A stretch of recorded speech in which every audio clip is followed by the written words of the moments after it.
am Roshelyn Gonzalez from BSCD 1A. Good day everyone. My subject for today is course code GEE3.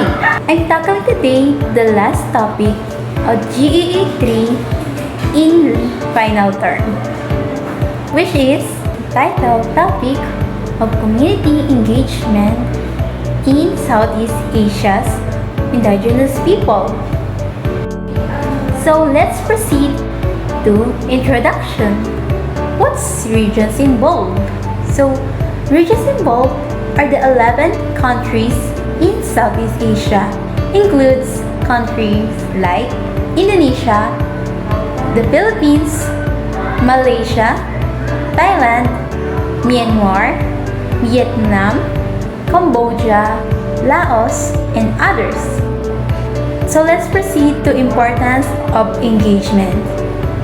Understanding the crucial need to respect and empower indigenous communities. So the importance of this bullet is understand the importance, because the goal of this engagement is to respect and give empowerment or independency in indigenous communities, because indigenous communities had the rights to be empowered, not just like us social people. So let's proceed to cultural diversity and challenges of Southeast Asia's indigenous people. Based on the research, Southeast Asia is home to 150 million of indigenous people. So number 1, land rights. Land grabbing and loss of ancestral lands. For my explanation, I think land rights is one of the challenges in indigenous people, because they don't have first of all is education, and second they don't have no knowledge about about civilization, and they don't have power to have land rights, because in our society we need knowledge about the power of the law. So let's proceed to number 2, cultural preservation. So threats to languages, traditions, and identity. So one of the diversity and challenges of the indigenous people in Southeast Asia is because of the different languages. They are sometimes discriminating, or sometimes they shown different traditions from our society to our society, which can lead to misunderstanding and discrimination. Because when you some people, if they look that there are indigenous people or person, they will I think easily judge because of their differences to us. And the last is economic inequality.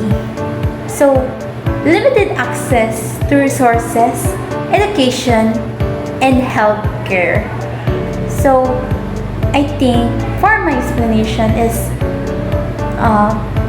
I really encountered that economic inequality, because one of the reason because they don't have an economic inequality, which is they don't have resources, is because they far away from us in our society. They don't have transportation to go to our society to buy basic needs like foods, water, clothes, and shelter. Some of the indigenous people are uses woods to make their house. And number 3 is education, because of not because they don't have knowledge of education. Just like our society, they abuse the indigenous people that don't have education. For example, if indigenous people want to sell a food or product to our society, they use education to abuse the indigenous people. To bought it without profit. Mostly they don't have healthcare because like I said, their places are far away and it's very high and steep to go there and to have and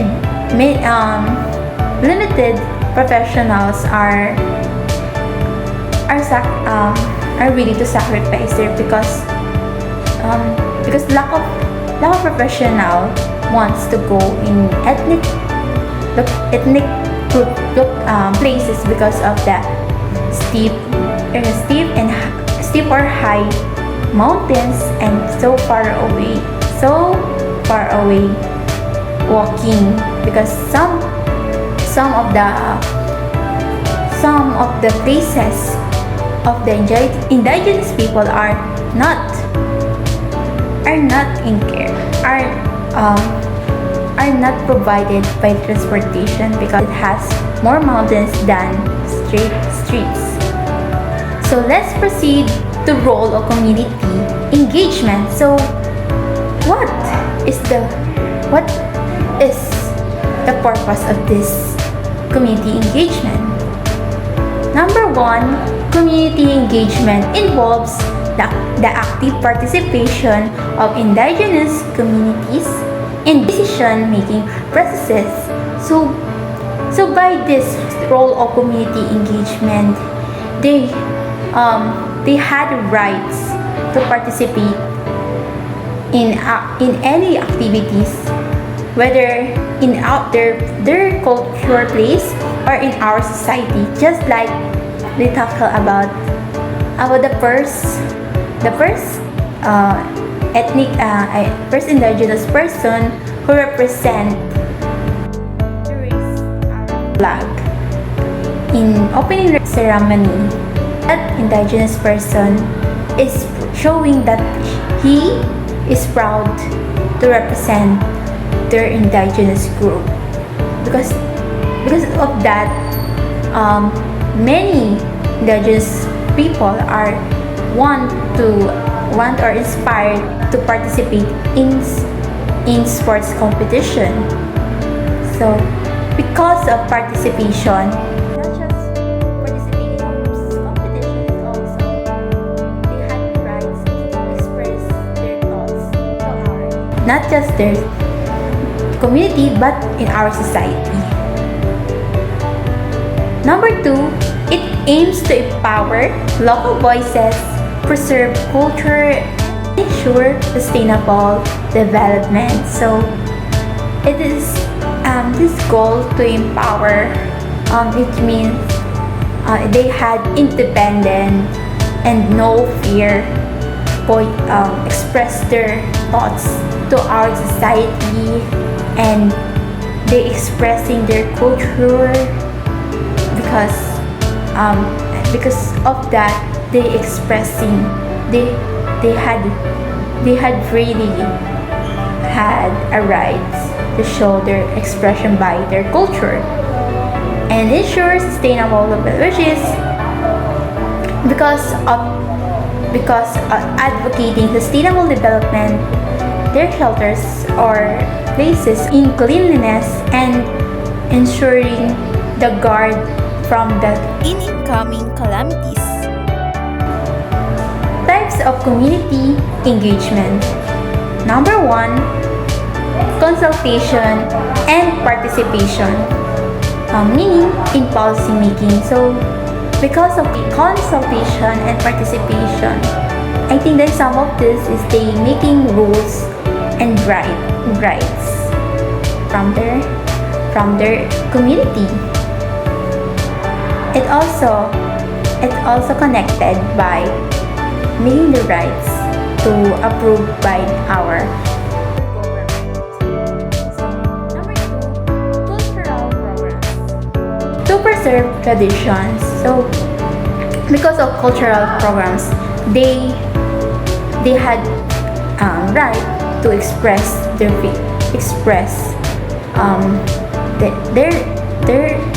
express their express their human being by their traditions. And lastly, sustainable development projects, meaning that respect the environment. So, because of this project, it helps not just indigenous people, places, but our society to guard from the risk of calamities. So, let's proceed to examples of successful engagement initiatives. So, I will show you the 3 example countries that their engagement initiatives are successful. So, number 1, Indonesia. The Dayak community in Borneo successfully campaigned for the protection of their forest lands through collaboration with NGOs. So when we say NGO, means non-government organization. So because of NGO, the Dayak community are successfully defended their rights to protect their forest land. Because of their legacy, their places are safe from colonizing society like us.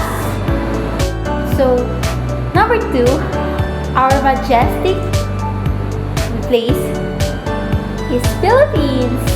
So, indigenous groups like Ifugao Cordilleras have been recognized for their sustainable agricultural practices and have successfully influenced environmental policies. So, because of their unity of this mentioned indigenous people group,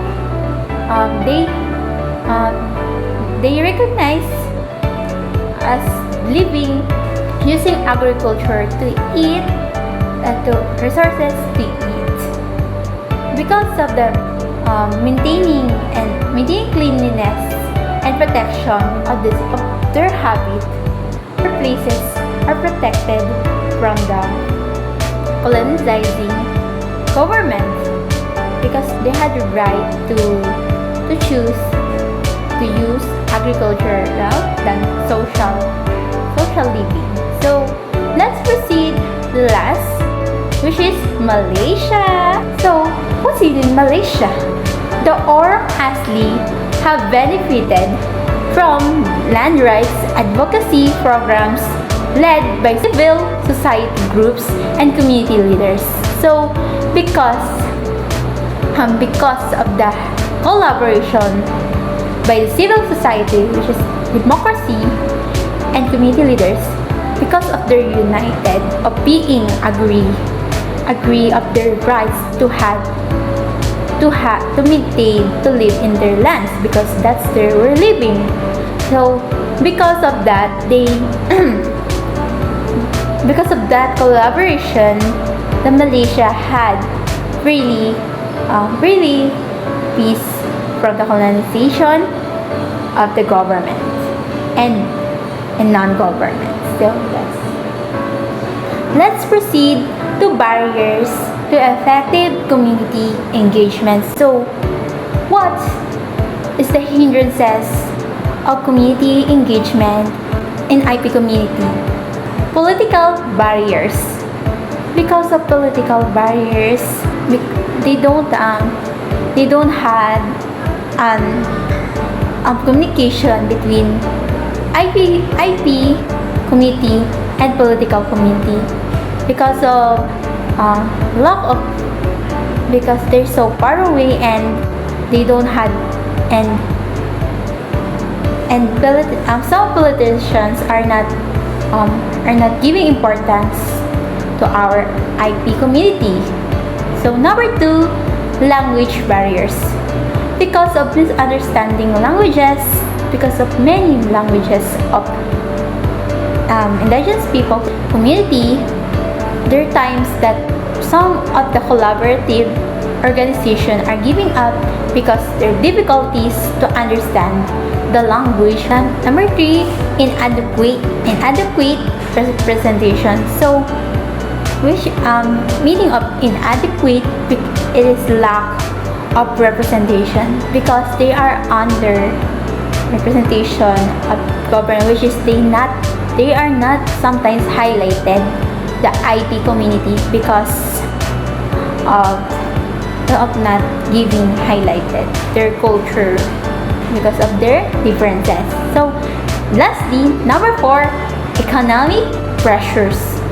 Because of the lack of resources like money, basic needs like food, water, transportation, and shelters. Basic needs because of the health of the people in our society. So some of the people are IP communities are not highlighted because of some many reasons. Opportunities for future engagement. So how these opportunities can help for making future engagement in IP communities in Southeast Asia. So number 1, and important of all, international support. So international conventions like the UN Declaration on Rights of Indigenous Peoples or UNDRIP offer a platform for global advocacy because of this human rights of IP people, this IP community, they can make a platform for a global advocacy to their community because even we are indigenous people or not, we have the rights to make engagement to develop our own community. Number 2, digital platforms. Of course, this is common to our generations. Social media and digital storytelling provide a way to amplify indigenous voices and engage youth. So because of the social media, sharing in social media, they are expressing their community engagement to give influence by the generation society like us. Lastly, collaborative policies. It helps to respect for their rights.